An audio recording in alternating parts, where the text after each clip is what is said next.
I'm Paul Perkins with the check of your ag weather. After highs this afternoon in the mid-50s to the low 60s, westerly downslope winds off a ridge of high pressure kick in for tomorrow through Monday for even warmer temperatures. We'll see daytime highs warm into the 60s to the low 70s over the weekend and the low to mid 70s on Monday. Near critical fire weather conditions expected to be more widespread for tomorrow through Monday. Westerly winds gust up to 30 tomorrow before some lighter winds on Sunday. Tuesday, a strong cold front drops to the south. Some snow with light accumulations is possible Tuesday into Wednesday. Highs bottom out in the upper 30s to the 40s on Wednesday.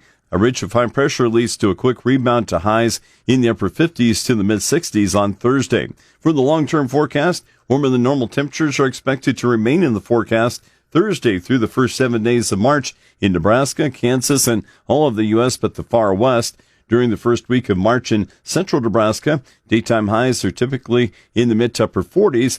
Overnight lows are usually in the low 20s. Precipitation in Nebraska and Kansas late next week expected to be slightly below normal before a quick return to slightly above normal precipitation next weekend through March 7th. Key weather factors influencing the markets include mild weather and a chance of a big storm in the U.S. next week, scattered rain in central Brazil, and rain in Argentina. Any precipitation in the eastern U.S. ends this late day. The nation's next big storm arrives in the northwest late in the weekend and is accompanied by a surge of colder air. Rain and snow eventually overspreads the rest of the western U.S.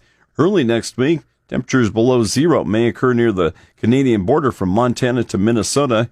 Warm air in advance of the cold outbreak could briefly push temperatures to 90 or higher in parts of Texas. A cold front separating the cold and warm air becomes more active Tuesday with rain and thunderstorms emerging from the mid-south into the Midwest and mostly snow farther to the north and west. Across the plains and Midwest, most precipitation amounts should be light and the drop in temperatures is expected to be very brief.